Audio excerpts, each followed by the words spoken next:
Jack Gilden has written a fantastic book about Spectacular Bid. Many feel one of the greatest racehorses in history. The 70s were a time of horse racing was the number one spectator sport in the country still. There were 3 Triple Crown winners in the 70s, Secretariat, Seattle Slew, and Affirmed. After the 70s, there wasn't another Triple Crown winner to 2014. So that was a great time for great horses. It was a Maryland-based horse trained by the flamboyant Grover Buddy Delp and ridden by the young Ronnie Franklin. Jack's book has really brought to life those exciting days, and it's more than just a biography of a horse or a history of a time. He really sums up lots of different events, people, cities, and has created a tremendous historical document. Jack, nice to meet you. Thanks for doing this. That's my pleasure, Julian. Thank you for inviting me. Oh, of course. Well, Jack, a lot of the events in the book, do you remember any of the events? I mean, I remember Spectacular Bid vaguely, but I can't say I remember all the races. How about you? Do you remember the events in the book at all? Or when you were doing the research for your book, did you learn almost everything about the events? Well, I lived through the events, and I was already, scraping adulthood at the time that the events occurred. So I was 14 years old, and, so I wasn't a little kid anymore. I mean, I was, involved in things and could remember things, etc. So I can't say that I was dialed so much into horse racing that I knew all of the events in the book, but, a lot of it was stuff that I could remember, like the Triple Crown races, the controversies, some of the controversies leading up to the Triple Crown. I can still remember those things. Yeah. Well, you're a Baltimore, or at least suburban Baltimore native. You're a 83 graduate of Owings Mill High School, 87 graduate of Washington College.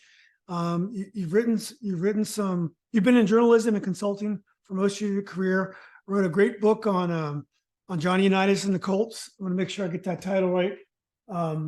Collision of Wills, Johnny Unitas, Don Shula, and the Rise of the Modern NFL. I'm sure great for any Colts fan. But why did you decide to write a book about Spectacular Bid? Well, I don't think I ever would have, and I wasn't a particularly knowledgeable horse fan. I was born in the, almost literally in the parking lot of Pimlico. Like so many people from Baltimore, from Northwest Baltimore of that era, I was born at Sinai Hospital, and it literally sits in the parking lot of Pimlico Racecourse. So, but I wasn't a particularly big horse fan. You can't come from Baltimore and not have at least a passing interest in it, though. So every year, of course, at Triple Crown time, we were all interested in it. But I had written the book about Johnny Unitas and the Colts, and I was on a radio show of one of my favorite radio personalities, Amy Lawrence, and she does the all-night sports show for CBS Radio in New York. And she's got a national show. So she was interviewing me about Collision of Wills, and an old friend of mine that I knew from my college days happened to be listening. And he was a horse owner here in his later years, and he had found Ronnie Franklin, befriended him, and asked him to become the trainer of his first racehorse. And so Franklin, of course, was back in the 70s, he was the young teenage jockey of Spectacular Bid, and so he had taken on that task for this man. But by the time he called me, Franklin was lying in a hospice bed about to die. He was about 58 years old at the time, which is what I am right now, and he was about to die. And so my friend called me up and said, "Hey, would you consider writing something about Ronnie Franklin?" And so that was how it got started. Right. Well, just so folks will know, Ronnie Franklin is from a working class area of Baltimore called Dundalk, and he has a very distinctive accent. and he's not from a horse family. Typically in horse racing, a lot of people who ride or train, they're kind of born into it. He wasn't. He was a natural lightweight, and he found the racetrack because I think his dad's friend, I believe, and his dad went to the track a lot also, and said, "No, you're lightweight. You can make it at the track." I was curious if when you talked a lot about Gerald Delp, and we'll get to Gerald in a minute. Gerald is the son of the trainer Grover Delp, and you spent a lot of time interviewing Gerald about his father, and he said a lot of things about his father that probably will surprise everybody. But if there was a person that you could talk to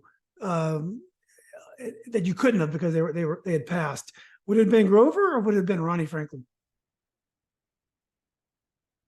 Well, I guess if I had to choose of the two of them, I would probably feel like I would have a better chance of getting the truth out of Ronnie than Grover, because Grover was unfortunately kind of the villain of the story, and he was doing some terrible things, and he was very highly respected horse trainer here in Maryland. He was a superstar, in fact, and he went back to the early 1960s when he himself was only in his 20s.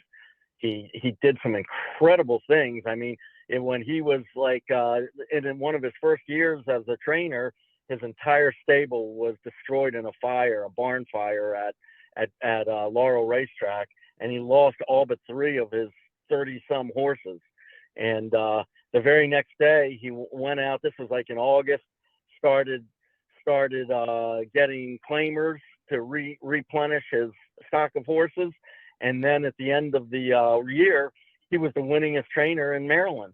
So he'd lost about midway through the year, a little bit more than midway through the year. He lost almost every horse he had, and he still came out the winningest trainer in Maryland that year. And he was an incredibly talented, incredibly bright guy, but as the book will show you, he had a very, very, very dark side and in the end, he really ended up destroying the life of the jockey, and he ended up destroying the life of his own son.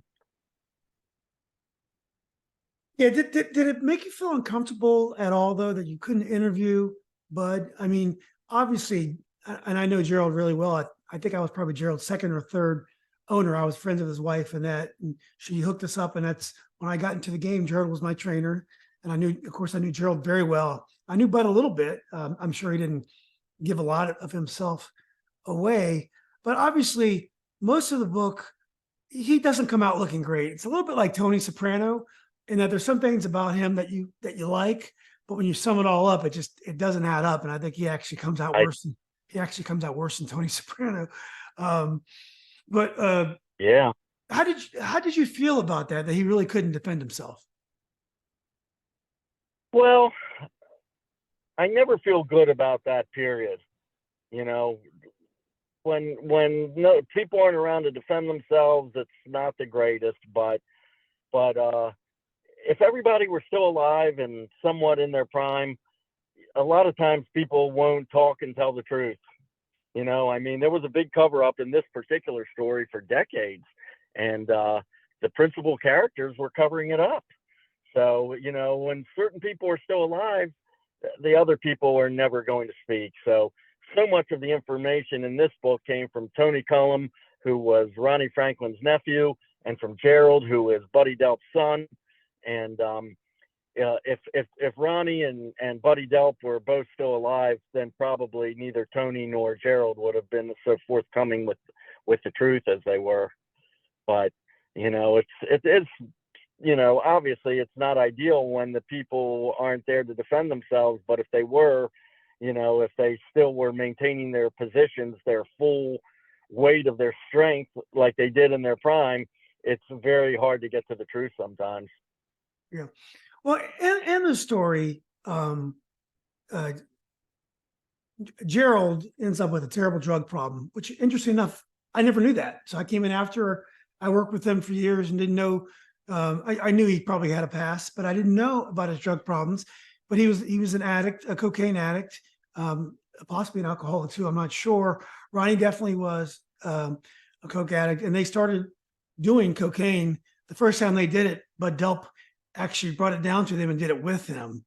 One thing you didn't talk about at all, do you think Bud Delp himself was a coke addict? I do. Now, Gerald would say no. If unfortunately, I don't know if you know this or not, but Gerald just passed away. Yeah. I should have mentioned that first, but we'll definitely get to Gerald. Yeah. Just did pass away like in the last week or 2 weeks. Mhm. But when I asked Gerald if Buddy was a coke addict, and he said no. I asked Tony if Buddy was a coke addict, and he said yes. It seemed to, I also talked to other people. One other jockey, a guy named Dickie Duncan, he said that when he was riding for Buddy, that Buddy pulled out a sack of cocaine that was like like a sack of flour. He plopped it down on the table, and powder was flying everywhere. And he said it made him uneasy. He was a cocaine user himself, but he was uneasy by that bag because he said it was like so much that he felt like they was probably getting the attention of the police. He didn't want to be around it. But yeah, I think that Buddy had very serious drug problems.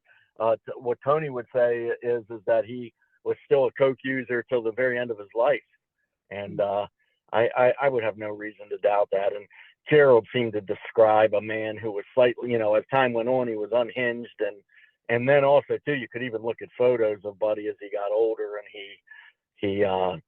he looked like somebody who was no longer totally there. How some people that you might run across and they've been like a heavy drug user or alcoholic for years, and they don't quite look like themselves anymore as they get older, and that was kind of what he looked like.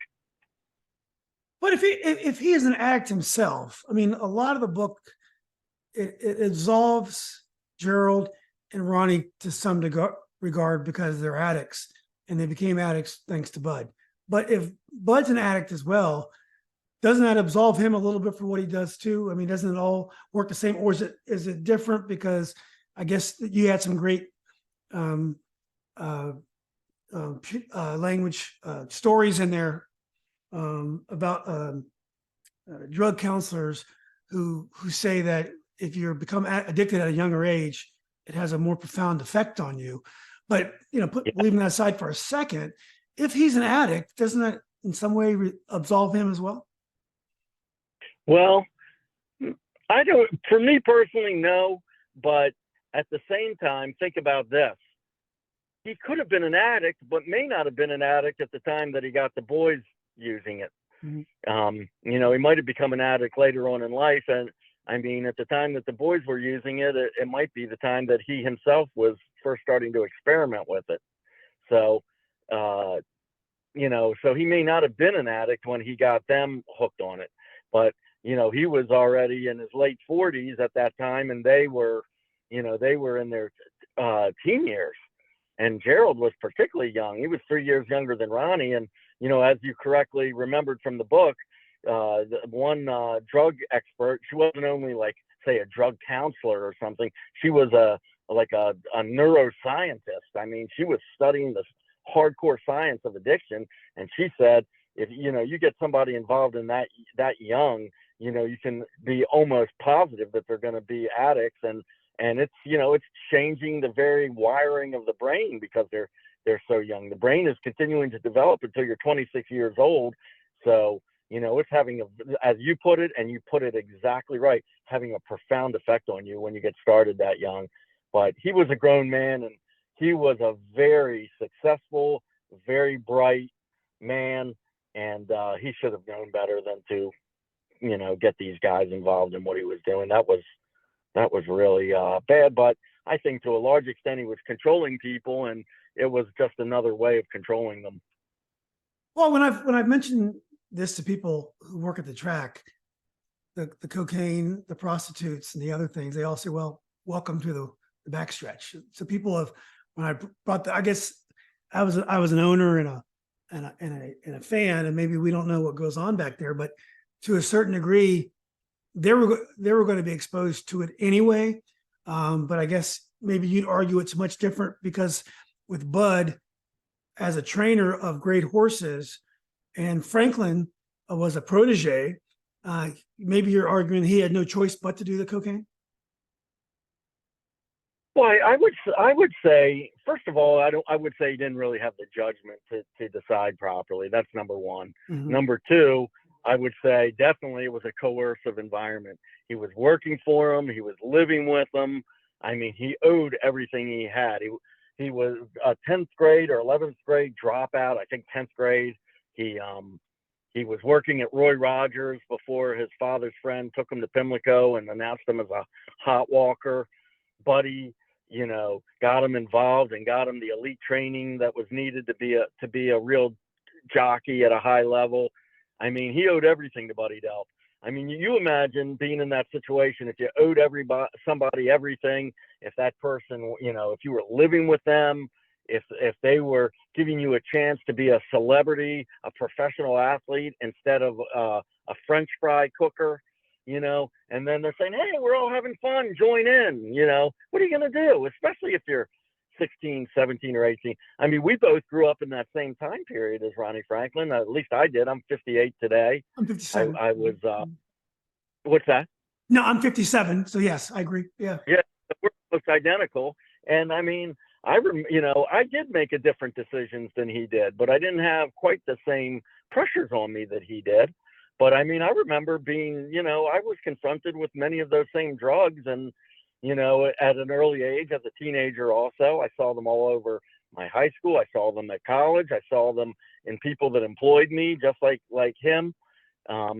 but it was just something that I just did not want to do. I didn't want to disappoint my father. I didn't, I don't know what reasons I was able to resist those things, but I was, and he wasn't.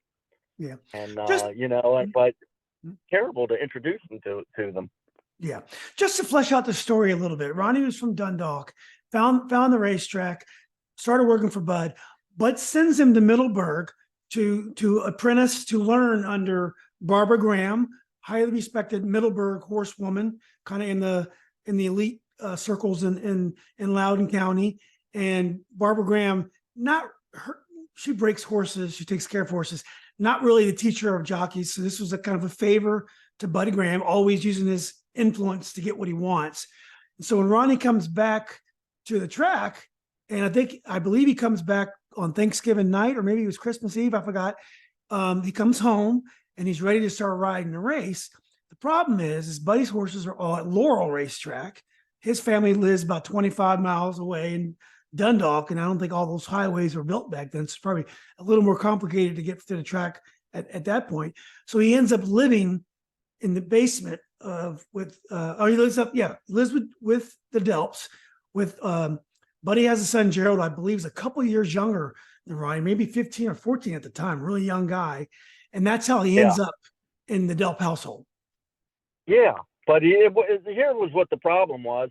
It wasn't the highways, it was just economics. I mean, don't forget, this was a lower, this was a hardworking blue collar family. They're living in a, and I don't want to say this to be demeaning, but they're basically living in a cracker box row house.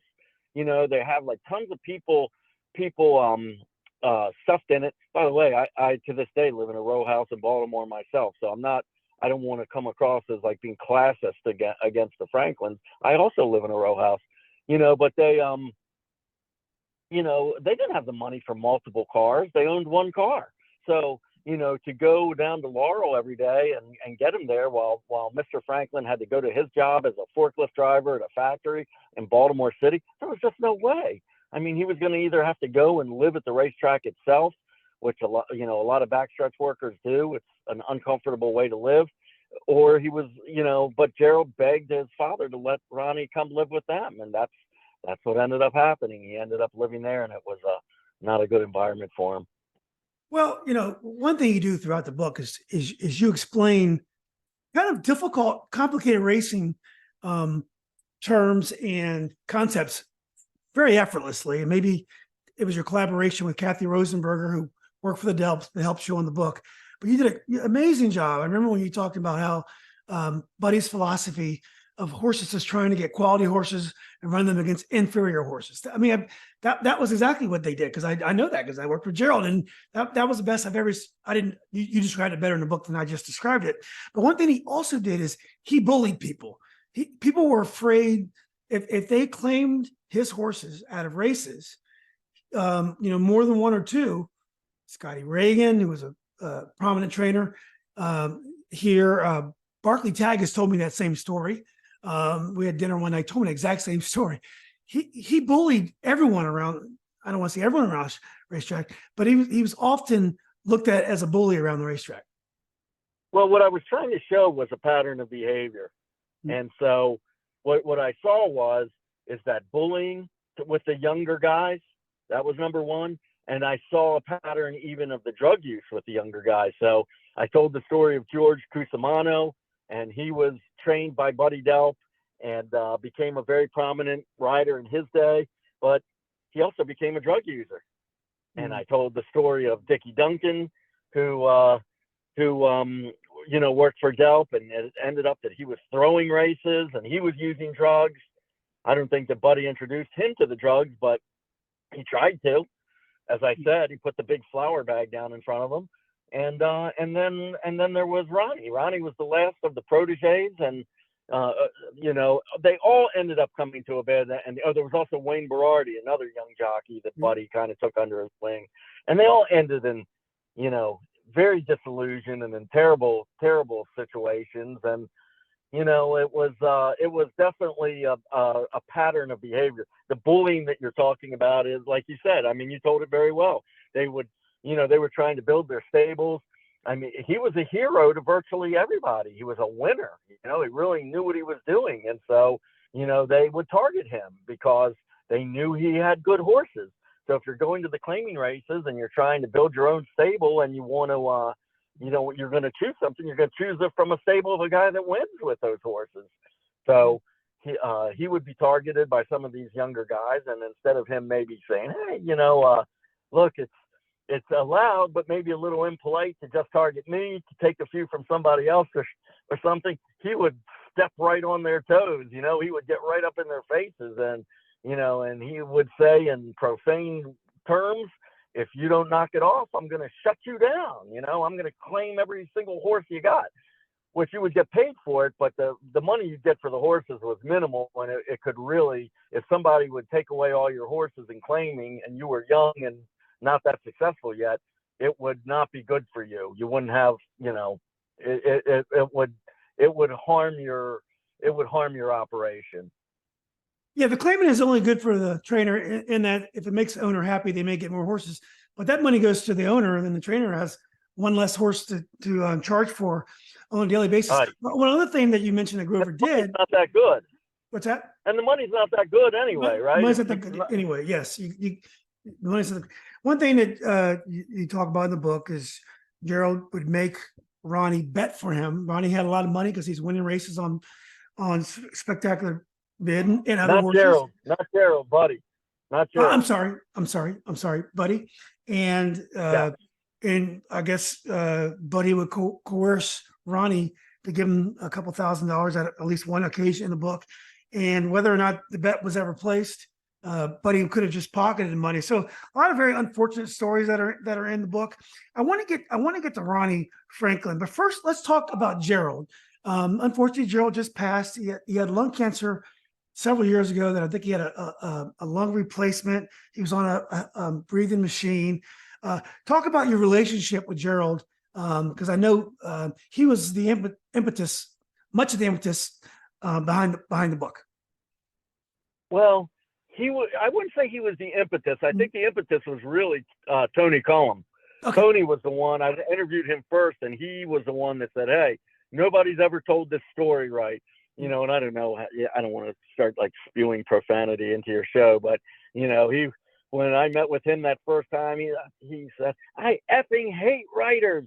He agreed to meet with me, but then he was angry, at the sight of me in his aunt's home, and he was telling me how much he hated people like me, and it was because nobody ever told that story right, and even he was afraid to publicly tell it right. But it right there in the middle of that interview, he got his courage, and he was like, look, let me tell you what really happened here. It was Buddy. Buddy got my uncle on the coke. He was a coke addict himself till the day he died. And he said, living there at the Delp's house, it was a 24/7 party, and it ruined my uncle. So he gave me the initial information, but it wasn't that useful to me because it was all secondhand. I And knew I had to find someone. Tony Cohn is the Walter Cohn who's riding in Charlestown right now. Is that right? Correct. Okay. He's a very good rider, and he's a very good person. I got to know him well, and he was somebody who I could count on for the truth. He never told me a single thing that I didn't go and have corroborated by others. And everything he told me, I went and looked for corroboration, and I never failed to find it. He never told me one thing that didn't turn out to be true. But the ultimate corroborator was Gerald, because Gerald actually lived it all. He saw it all firsthand. He was Buddy's son. He was Buddy's business partner. And so he had no reason to lie. In fact, he had every reason to cover things up. So if he was going to admit these things, then I could feel reasonably certain that they were true. And so everything that Tony initially told me, Gerald corroborated in spades. Well, let's get to Ronnie Franklin. Now Ronnie Franklin was a great athlete. He played a good athlete, but he was undersized. He played varsity baseball as a sophomore in high school, and he was like a walk machine because he was so small. It's kind of like the what's it, Bill Veck used to use midgets, little people to draw walks. Ronnie was that guy, but he just didn't like going to school. Ended up becoming a rider, and Ronnie comes off as a pretty sympathetic character in the book. You mainly feel sorry for him. And I went back and watched all the rides that were in the book, that were reflected in the book, the Triple Crown races, the Florida Derby. And I noticed the interview after the Derby, or after the Florida Derby, where you could see the tick in his shoulder. The pressure is getting to him. It's very difficult to read the book and not be sympathetic with Ronald Franklin. And I got the feeling you were as well. I was highly sympathetic to him because, as I said in the afterword of the book, my son was exactly the same ages as Ronnie Franklin. The ages that Ronnie progresses in the book were the same ages that my son was going through as I was writing the book. And which was very helpful, because I could look at my son and say to myself, what would happen if somebody took him away and that person had different values than I did? What would happen? What if that person could make him rich and famous and had different values than I did? Would my values come out of him, and he would have the strength of character to walk away from these things, or would he end up in the same kinds of trouble that Ronnie Franklin did? Well, I concluded that I couldn't say for sure. And so, I thought of myself as a very good father. I mean, I was very much involved in my children's lives. I talked to them about all the pitfalls of life, and I did. I was always there for them. I was divorced, and I didn't have them 100% of the time, but I never missed any meetings with them. I talked to them on the phone every single day. They weren't with me, and I just looked at him in his youth, inexperience, in his developing morality. I didn't have any idea what he might do when I'm not looking. If somebody else, a charismatic adult, was encouraging him to the wrong thing. So I started to kind of get the picture of what Ronnie was going through and what his parents were going through. It was even hard for his parents. I think at a certain point that they understood what was going on, but they were kind of powerless to do anything about it. It's like they certainly didn't want him coming back home to cook French fries again. And even if they did, they really didn't have any power over their son. He had his own life. He was making more money than they were. And the whole situation quickly got out of hand and was a disaster for them and for him. So, but as a father myself, I couldn't help but find sympathy for Ronnie and Ronnie's parents, and watching what they went through. Yeah, and I also think when I watched the races, the Preakness where he's 15 wide on the backstretch, the Kentucky Derby where he's also extremely wide on the backstretch, And then the Belmont, of course, is a famous one of the most famous quote unquote blown rides in racing history, where he chased a very fast pace. And if you watch only those races, you would think, man, this is an incredible horse because he's getting bad rides and he's still winning by a lot. But when you read the book, you realize, first of all the jockeys are riding against him, and some of that is caused because Buddy had taken riders off his horse, and those riders had problems with Buddy, and they were taking out on Ronnie. But also Ronnie got kind of drawn in with some racial epithets, and also just some rough riding against some of the jockeys he was riding against. So a lot of the rides that were sure. You're leaving one thing out. I mean, it was a real toxic stew of a mess that created like all of this. But like, think about this. That was the greatest horse anybody had ever seen. I mean, before that loss in the Belmont, I mean, he was eye-poppingly good. I mean, he was breaking Secretariat speed records all over the place, and as you said, he was getting some very erratic rides, but was still killing the competition. I mean, even against good, the best horses of his generation, the great riders, and he was still killing the competition. And everybody out there was gunning for that horse. They were all jealous. Nobody believed that Ronnie deserved that horse, that he had earned it. They all wanted to be able to get on the horse themselves.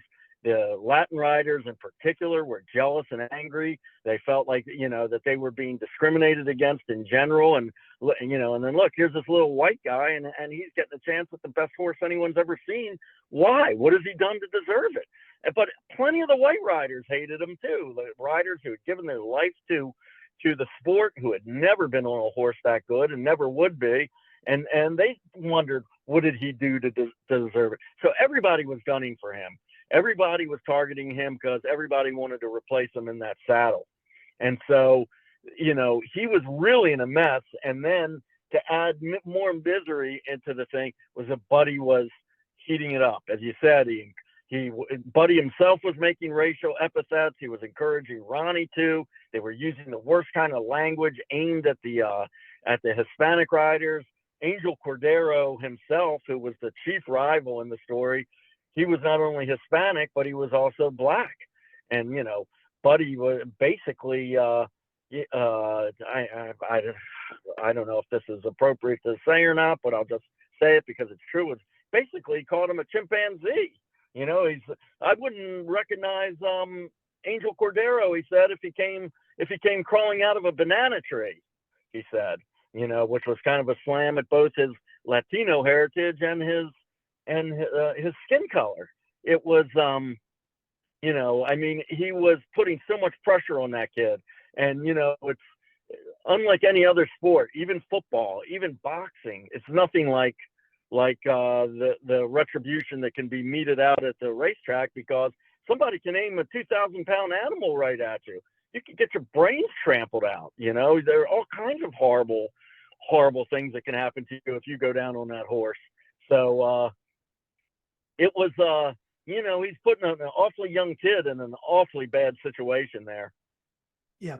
And the Florida Derby, which is a prep race for the Kentucky Derby, he tried to go inside in the first turn, and Cordero was trying to bait him inside. I think he correctly made the decision to go around Cordero, but then going on to the far turn. No, he did not. He went inside. He got suckered in. He got suckered in, but then he jerked him out, and he went around him. No, that was. I'm sorry. Yes, but I in the Preakness is when he really went around him, but in the Florida Derby, he did get caught inside. He got caught. He ducked it and got squeezed against the rail. Yeah, he got squeezed against the rail. Then he went outside of Cordero, but then on the far turn, there were four across, and the widest of all was slightly back. It had been hard for him to go around all of them because you'd have to almost backpedal. So he tried to go inside, and he got, as Jacinto Vasquez would say in your book, he got barbecued, but he was Spectacular Bid was such a nice horse. He was able to take up and go around, and he went easy. But my point is that he didn't have a choice after that race to go inside. everyone knew he was afraid to go inside because he was publicly criticized for going inside. So no matter how wide Cordero set up camp on the backstretch, he had to go wider because they were all daring him to go inside. And if he went inside, the media, Bud Delp, everyone was going to criticize him. So he really had no choice but to go the overland route, which is why in his 4-year-old season, which we'll get back to his 3-year-old season, but his 4-year-old season, it was Shoemaker. Shoemaker was free to do the right thing. He first of all, he had the respect of the competitors. Some of the fields that he raced against were smaller, and they were on the West Coast. Didn't have these shady East Coast riders in the race. But he was free and to do the right thing on the horse, whereas Franklin was afraid to go inside, afraid to get yelled at. There was a lot of pressure on him, and so that's one of the things about the horse ran for him, but it was hard for him to be a great rider on the horse because there was just so much pressure on him. Yeah, but think about this. I mean, you're bringing up a lot of things here. So first of all, let me just say in that Florida Derby, he was shown the inside by Cordero, and then he went to the inside, and then he was pushed against the rail. So he pulled on the reins, and then took the horse to the outside after that, cutting across the heels of Cordero's horse. Mm-hmm. So he got squeezed, then he got suckered, then squeezed, then almost created an accident, and then went to the outside after being slowed down, and somehow was able to accelerate again and go, like Gale Sayers, So then when he went, he caught up, as you correctly said, to the 4 leaders who were almost side by side, shoulder to shoulder, and confronted them and somehow got suckered to the inside again, and then pulled the reins again, unbelievably, and then went to the outside of all 4 of those horses, and then somehow still came in first going away. He came in first by several lengths and was still gaining ground between himself and the others when he got there after zigzagging his way and almost creating any number of horses to fall to the ground. It was incredible. Yeah. And then there was something else that you brought up there. I can't remember what it was, but you brought up something else there. But yeah, and in that Preakness, he went very, very. Oh, you were talking about Shoemaker, and that Shoemaker was free to do the right thing. But what happened to Shoemaker in one of the biggest races of the horse's career? Do you recall, in the race against Affirmed? Well, I watched that race, and I guess he didn't break sharply, but generally Affirmed was very hard to beat to the lead. He was not going to get to Affirmed even if he broke sharply. What you saying, you described the race perfectly, and your analysis is very sound.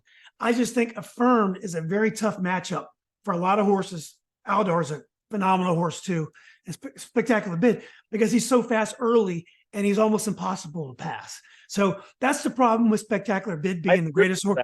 I'm sorry?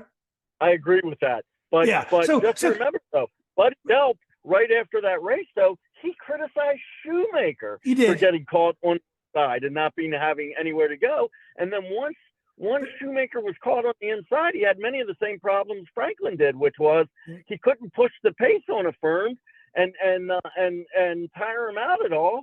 So that by the time they got to the stretch, you were going against a legendary closer who had energy to spare. You weren't going to catch him at that point. But I did think it was. You're right, and it did work out well for Shoemaker in all the other races. But in that one race, he did kind of live Ronnie Franklin's nightmare. He got caught on the inside, and it did cause the horse to lose in that particular race. So, I mean, I guess what I'm saying is, it was a damned if you did and a damned if you didn't scenario. Yeah, I think Bud's criticism of Shoemaker was very mild compared to how he talked about Franklin's ride. But not only that, I think Affirmed's one of the greatest horses of all time as well. So he's got he has no apologies to give when he talks to Spectacular Bid because Affirmed is an amazing horse. And the problem with Spectacular Bid is he had Flying Pastor, but Affirmed had Aladar. And so when you beat Aladar, I think you beat him 6 times or something like that. You put yourself in history. But I want to get back to, before we get to the Belmont, I want to get to the Meyerhoffs, because so these are people that anyone who goes to the racetrack has seen the Meyerhoffs around. I mean, they're racetrack royalty. They walk around the racetrack always smiling. They seem very nice. Harry Meyerhoff was, and his brother Robert Meyerhoff had been partners early, but then Harry kind of went through a middle-aged craze thing where he got remarried to Teresa Meyerhoff, and then he did a partnership in his horses with the son Tom instead of Robert. Robert went off and had a great horse career with Dick Small, won the Breeders' Cup with Concern. Then you talked about their fantastic business career.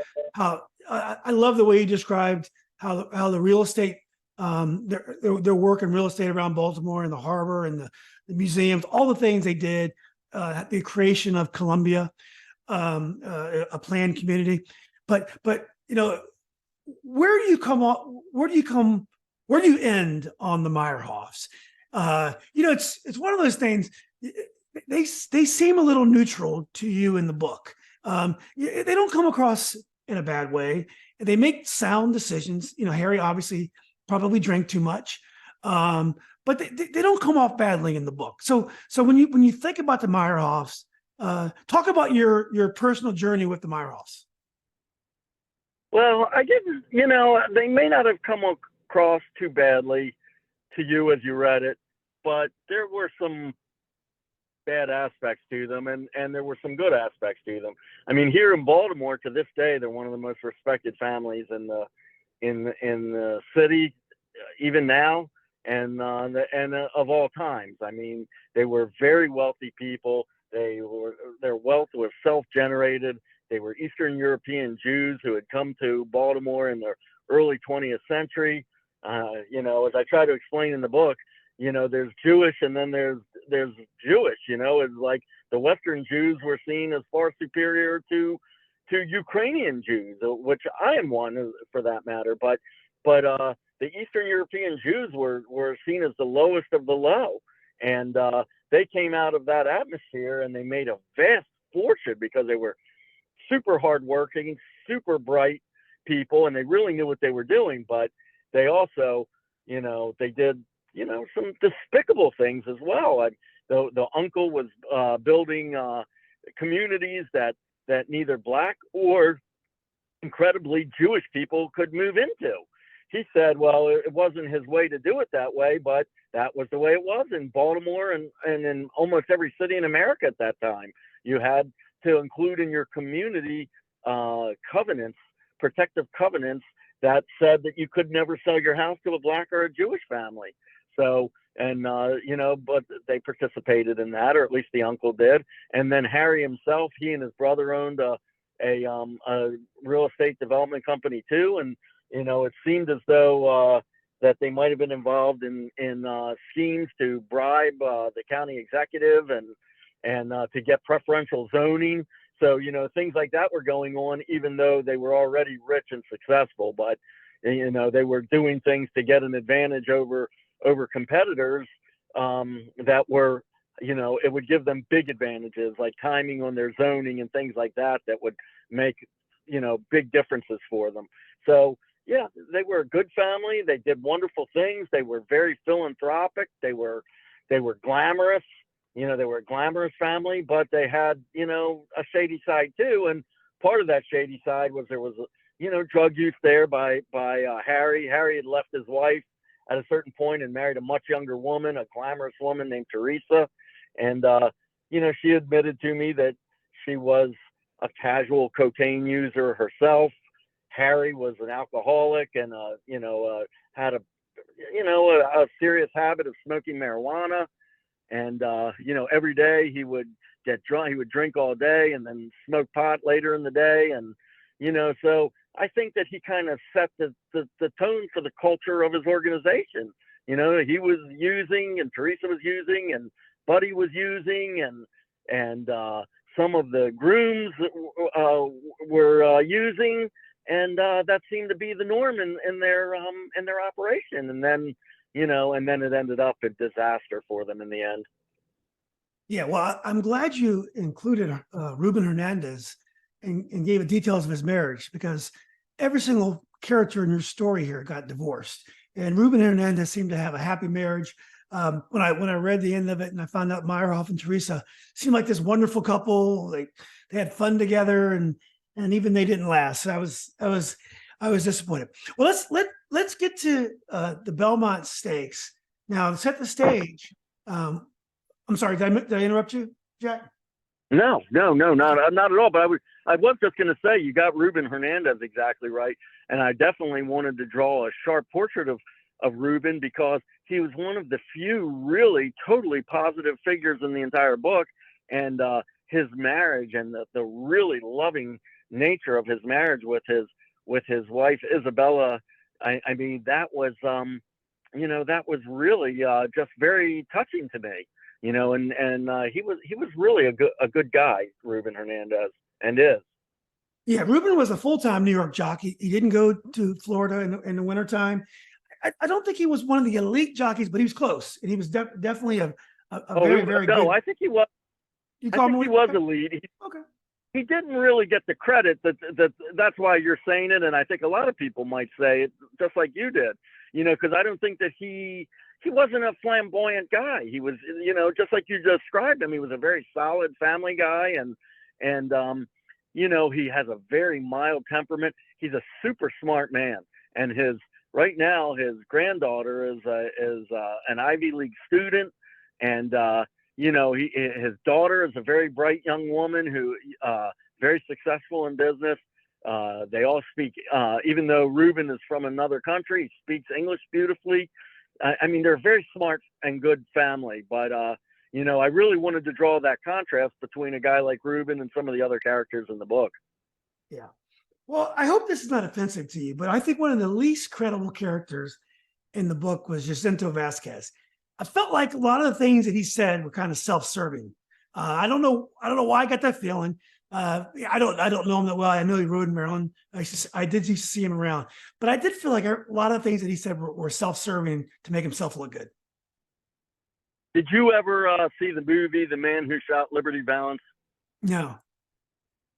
Okay. Well, there's a specific reason why I asked, because in that movie, it's about the Old West, and the two contrasting characters are John Wayne and Lee Marvin, and then in between them is Jimmy Stewart, who plays a lawyer. But they're all out there beyond the reach of the United States, really, living in this world where there are no laws really yet that stick to anything. So both John Wayne and Lee Marvin are lawless men. And, but the only difference between them really was that John Wayne at his core was a good guy, and Lee Marvin at his core was a bad guy. So neither one felt bound by any laws, but one just naturally did the right thing anyway, and the other just naturally did the wrong thing. Kind of like Batman and the Joker. They're so similar, but the one is good and one is evil. Well, Jacinto was kind of, yes, I do understand what you're saying, and that's very interesting to me that you pick up on that. But Jacinto was generally a good guy, and but he was very similar to Angel Cordero. And I'm not saying that Angel was a bad guy. I don't mean to say that one was good and one was evil, but Angel had a very hard edge to him, very intimidating, very hard on Ronnie Franklin. And Jacinto was, he was a much more low-key guy, and he was tough. He was just as tough as Angel. He was also probably just as talented as Angel. They were both fantastic riders. They rode legendary horses, won all of the biggest races. They're both great, both very, very aggressive men, very aggressive. But, I don't know if it was self-serving or not, but he seemed to, have a better understanding of the fact that Ronnie Franklin was just a boy, really. He was just a teenager, and he conveyed that. I guess that's what you're finding to be self-serving, but I did find it to be genuine. As I look back on his career and saw his life around Maryland, and he was a good guy, but he was a womanizer, and he had his own things. But maybe the fact you found I just didn't believe it. I didn't believe his story. I'm sorry. I didn't believe his story that he comforted Franklin after the other guys. I didn't believe that story. He said he did, but I wonder if that was corroborated. Did anyone else see him do that? Well, it's funny that you would ask that, because I never try not to take anything that appears in the book for granted. I always look for corroborating evidence to anything. And so, it did seem somewhat out of character for these aggressive men who all want these best horses. But I, did talk to Walter Cullum, Tony Cullum about it, and he really liked Jacinto. He said he was always kind, very nice to Ronnie, so, I mean, I did take it from him, but I did hear, people would say bad things about him. He was a highly aggressive man, I mean, he was in it to win it, just like Cordero was. I mean, there's no doubt about that, but he did seem to have an innate, goodness and understanding about Ronnie Franklin's plight. Well, let's talk. He did a phenomenal job. The jockeys. He told us about where they were from. Cordero was friends with Roberto Clemente and Orlando Cepeda, two baseball greats. Never knew that, and I really enjoyed it. About Georgie Velasquez, did a great job. But let's go to Belmont Stakes Day. Wake up in the morning. Groom falls asleep. He puts safety pins that are attached to a wrap on his leg, but he's not really paying attention because he did drink a little bit, which people have been known to do around the racetrack, and somehow this safety pin gets into his foot, and then they call the magician veterinarian sneaks them into Belmont, and Bud's trying to manage all this. It's not trying to create chaos, but trying to get the Meyerhoffs on board to running the horse. There's a lot going on Belmont Day. Yeah. Oh, yeah. I mean, there was a lot going on. The magician veterinarian that you reference is Alex Hardhill. And the reason they had to sneak him in is because he was banned from the racetrack in New York. And he had been known since the 1960s as, kind of a tricky devil. He understood more about chemicals than any 10, genius chemical PhDs. I mean, he was the most brilliant veterinarian that ever lived, but he was always living on the edge of legality. And Buddy snuck him in after it was evident that the pin was in the horse's foot. Nobody living knows exactly what he gave to Spectacular Bid so that he could race, but the horse was in agony. Whatever he did, which I assume there was probably some sort of a block that he used, to block the pains. Mm-hmm. But you couldn't give him anything that was too stringent because it would show up in a test. And so he, the horse was clearly in agony when he was going to race. He was on his toes. He was walking in diagonals. He was foaming copiously. He was behaving, and he was biting the out horses that were taking him, and he was not himself, and it was easy enough to see it. He was the worst behaved of all the horses going to the gate, and so whatever it is that Hardhill did for him, or gave him, or didn't give him, it didn't work because he was clearly in agony. And so then, as they go to the gates, Buddy gives Ronnie his instructions, and his instruction to Ronnie was very simple. Take him away, he said. Take him away. In other words, racetrack lingo for get to the lead and then get as far away from everybody as quickly as you can. He wanted to make sure that Angel didn't have a chance to ruin his ride. He wanted to make sure that nothing got in his way, and he wanted to beat Secretariat's record that day.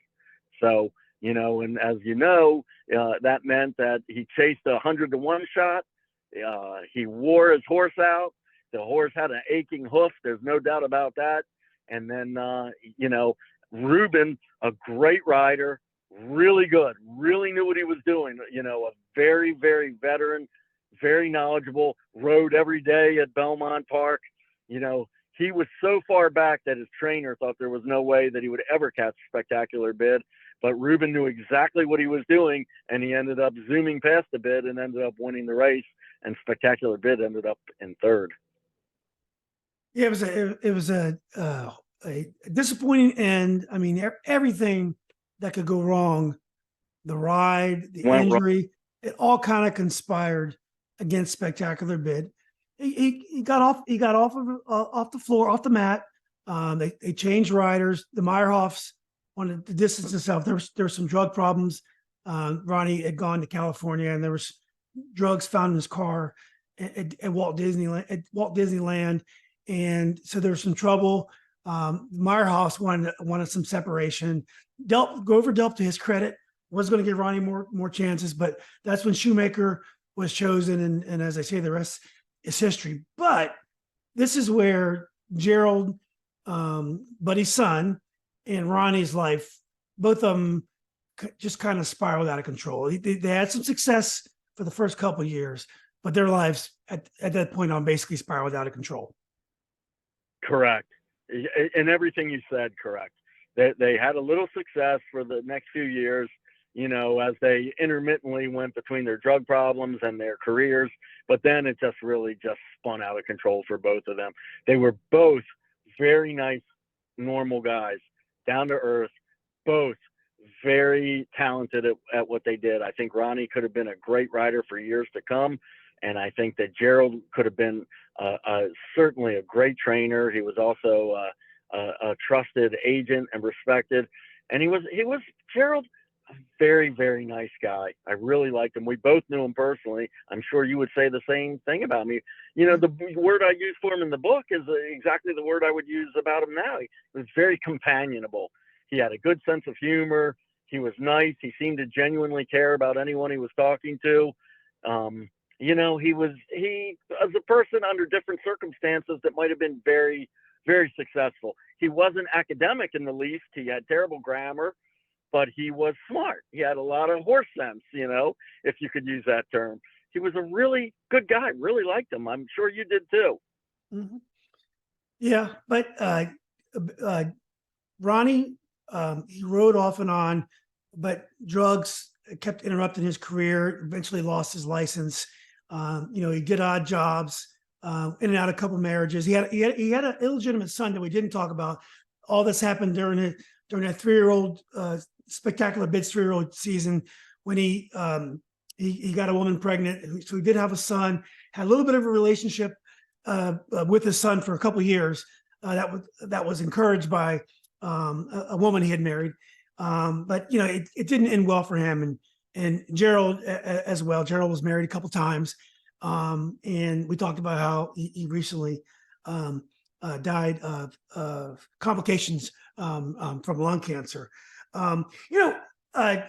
Jack, this is an incredible book because not only did we just kind of talked about glossed over the surface of most of these issues. You really go in depth. You give the background on all these people, all these races, all these areas. I learned about Maryland politics. I learned about Sparrow Agnew. That was fascinating how, and Larry McPhail, the famous baseball owner, how he owned Bowie Racetrack, the quirkiness of Bowie Racetrack, the life of the racetrack, how difficult it is.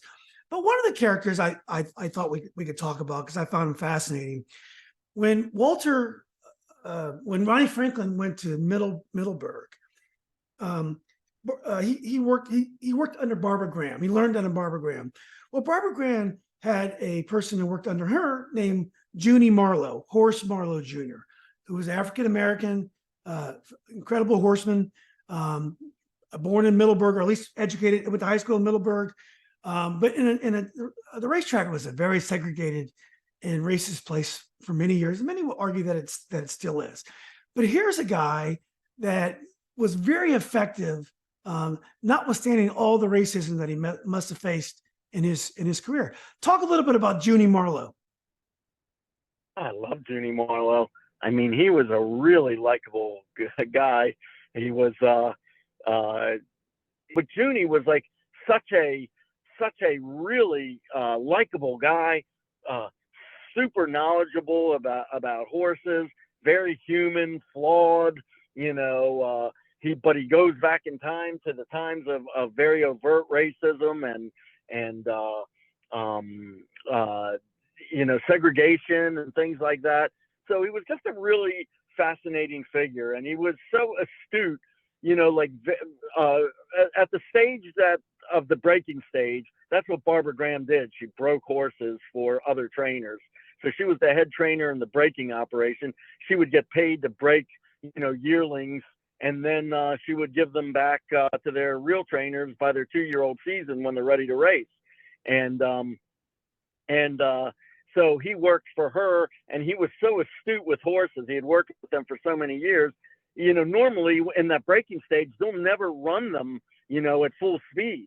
And they don't really know what they have there. They just get them so that they know what to do, like go through the gate and whatever. So, but he had a feeling about Spectacular Bid. He took them out to the gate, and he told, a couple of good horses to run full speed, and he wanted to see Spectacular Bid run full speed. And he said, he flew past everybody else like they were standing still. He knew very early on how special that horse was.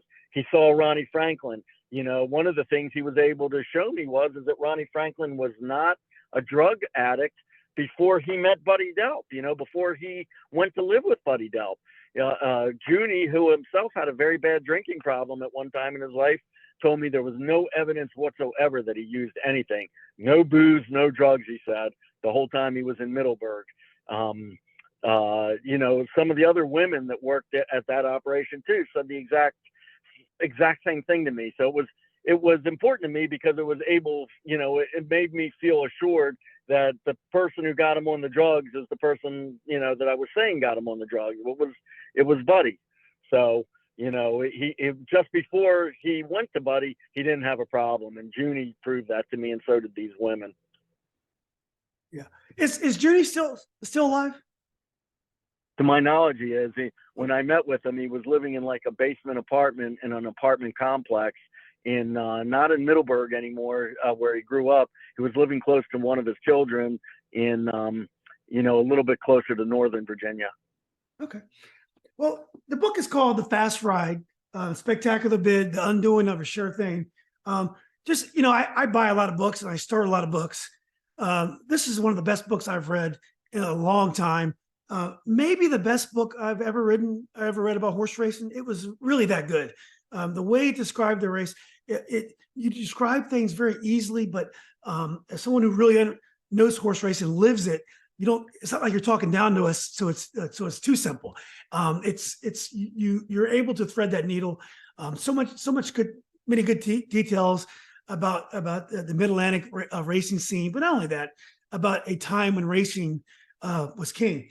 But last question, Jack. What are some of the what's your next project? Are you generally focused on Baltimore and Maryland heroes and heroines? Well, I have been for these first 2 books that I've written, but that the reason that is just because I live here. I don't really have a lot of money to go traveling all over the place, to do these projects. So I choose projects that are closer to home where I can meet in person with the people that I'm talking about and, not have to be, flying all over the country, staying overnight in places. I don't like to interview by phone if I can help it because you don't get good information that way. So, but, my next project, I've got several things that I'm considering, but one was kind of a sports story about boxing that would go back to the 1930s. And, I like my books to illuminate on bigger concepts. So the first one was about about rage, like Johnny Unitas and Don Shula didn't get along, and the society was in a rage against itself at that time, very similar to today. And then the second book was about corruption, all the corruption at the track, all the corruption in the society that bled into the track, the corruption that brought down the jockey. And this next book, I think, is going to be perhaps about boxing, but the underlying theme is going to have a lot to do with anti-Semitism. Well, make sure if you do a book about boxing, you talk to my friend J.D. Brown. J.D. Brown was a prominent horse owner in Laurel. He had a horse called Testifly that won some huge races. His father, Hayes Brown, was a trainer, one of the first Black trainers in Maryland. Also, I think he was a stall manager. But JD was business partners with Sugar Ray Leonard and worked for Sugar Ray for many, many years and still is good friends with Sugar Ray. And now he's a jockey agent at the track. He knows He knows Walter Cullum, Tony Cullum really well. So ask Tony about JD. So when you do your boxing book, you got to talk to JD. JD knows everything about boxing, about area boxing. So Yeah, I'd love to. I would love to talk to him. Maybe another time you can maybe get me together with him. absolutely. Well, look, Jack, this has been great. I can't tell you how much I enjoyed your book. I'm so glad I saw your post about Gerald on Facebook. That's how actually JD was the one that sent me that post because I had horses with Gerald, and then that's when I got in touch with you. And I'm so glad you decided to do this. You're a very humble and modest guy with someone with this kind of talent to put together this kind of book. You deserve a big audience for that. So hopefully, I'll do my part to help with that. But I just want to, thank you for your time for coming on, and let's be in touch more often. Yes, it's been a pleasure to get to know you, and I'm really glad that you invited me onto your show. So thank you very much, and I look forward to a long friendship. It sounds good, Jack. We'll meet in person really soon. Okay, Julian. Have a wonderful day, and thank you again. You too. Thanks again, buddy. Bye-bye.